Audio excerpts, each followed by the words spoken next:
Hey everyone, it's Steph. Welcome to my channel. Today we're going to be talking about romance tropes, specifically books that feature the trope of a couple who have to fake a relationship. They might have some sort of affiliation with one another as friends or colleagues, something, but they have to pretend they're in a relationship for some reason or another, and sometimes in these books pretend that they are married. So if you like this video, please be sure to give it a like and subscribe to my channel for more fun bookish things from me. And yeah, we're gonna get started. A Temporary Marriage by Summer Dowell is about two colleagues who have worked together on various projects for a few years. He has had some business troubles. In order to kind of save his business, he wants to acquire some money that his grandfather left him. But his grandfather left the stipulation that he had to be married before he could inherit this money that could help save his business. So he ends up asking his friend if she can please fake a marriage for, a month, and he can inherit that money and save his business. She agrees, and we get to see some things quickly become difficult. Like, she's going to temporarily live in his spare bedroom, and she has to go to a visit with his family. This was a sweet romance story I really enjoyed. This is a clean romance story, just fun and light, and it has its sweet moments and its swoony moments. And then, of course, things become problematic as the two start to develop feelings for one another.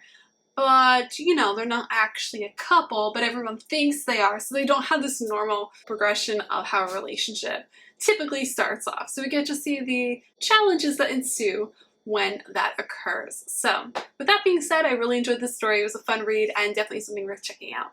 Next up, we have Falling for Your Fake Fiancé by Emma St. Clair. I love this series. So he is a lawyer. He kind of drives the main girl a little crazy. His father has left the stipulation that if his son is going to inherit, I believe, the law firm, his son has to be married before allowing him to take over this law firm.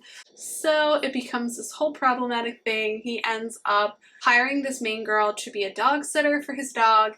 By some twists and turns in this story, these two end up being engaged to get married while not having much of a amiable relationship between the two. They both drive each other crazy, particularly he drives her crazy, end up being roped into all of these pre-wedding activities and looking at one of their friends who is very happily married. It's one of his friends is the groom, and one of her roommates is the bride. So we get to see how their relationship is thriving, and then by comparison, these two are like, just barely limping along in terms of the viability of their relationship. So we get to see how that progresses, the challenges that ensue. She has to move into his home, into one of the spare bedrooms. So we get to see, how the dog tends to favor her when the two argue. He certainly starts to realize very quickly that his feelings are shifting from hate to more of a romantic interest. So this story had a lot of humor, a lot of heart, and some really hilarious scenes, so definitely check that out. His Stand-In Holiday Girlfriend by Casey Stockton is about a couple who ends up working together. Then his ex comes into the picture for a project that they're working on, and really she's kind of coming on to him. This is just a bad, toxic relationship that he wants to move forward from. So he ends up asking his colleague to pretend to date him in order to keep his ex kind of at bay and have her show some restraint so they can get through this project for work and kind of move forward. So they end up only faking a relationship in business meetings with her for an extended period of time. His ex is friends with his sister. Things start to be involved with his family. We start to see how these two fake a relationship until they start to notice things they like about one another and start to go from there. So this is a really sweet, clean romance story. I really enjoyed it, and I just read this past Christmas, and it was really sweet, really cute, fast read, and just a really sweet story to read about. I really enjoyed it and definitely worth checking it. Next up, we have Takana Gentlemen. This is by Sarah Adams. I talk a lot about her contemporary romance stories on this channel, but she has some Regency romances too. This story is about a con woman who basically enacts revenge on gentlemen who take advantage of other women, in particular those who are troublemakers in society or really kind of not so good characters. She ends up showing up one door over from the person she's supposed to target and basically extort money from, and she is there to extort money for a woman who is pregnant and alone. So instead she shows up at the wrong door and this gentleman plays along with her. She pretends to be pregnant and is pleading for money from this guy, and he's just choosing to find humor in this because he is absolutely not responsible for this in the least. And he ends up getting into his carriage. She ends up following him to continue the discussion, and then before she realizes it, she is out of London and on her way to his family's estate. So when they arrive at his family's estate, they have to continue this ruse. They have to pretend they're in a relationship. He is still grieving over his lost love. She is starting to realize there's another side to him. So we get to see how she can kind of learn about him, he can learn about her, and she can kind of help him perhaps with some of his grief. So really sweet story. I really enjoyed it. This is the first story I read by Sarah Adams, and it immediately made me want to read more.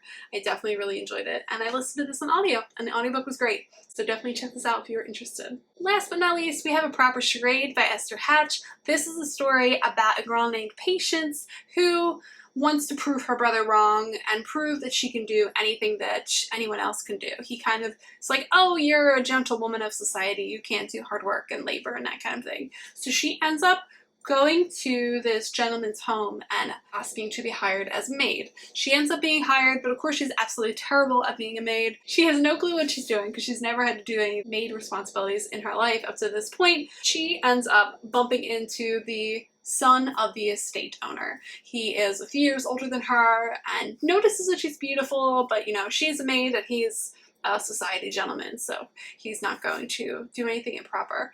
But he ends up kind of being in a conundrum where someone he is hoping to marry is starting to dally with other men at social functions. Someone suggests to him that he show up with a woman on his arm. He doesn't want to use someone or mismanage someone, so he ends up asking a favor of this maid, not knowing that she is a gentle lady of society, and asking her if she could be hired as basically arm candy. If she can attend social events with him, look pretty, and hopefully make this woman jealous so that he can pursue this relationship with another woman.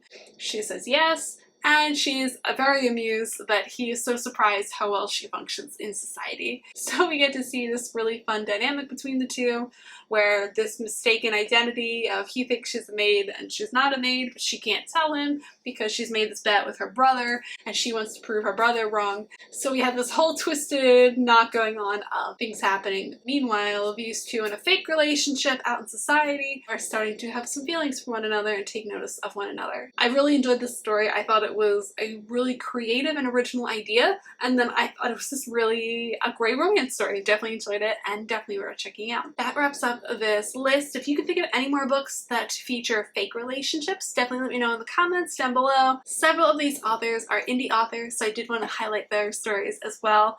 And if you enjoy these, let me know in the comments. If you've read any of these books, let me know in the comments down below. And if you can think of anything more to add to this list, be sure to let me know that as well. Thank you so much for watching, and I will chat with you guys soon. Have a great day.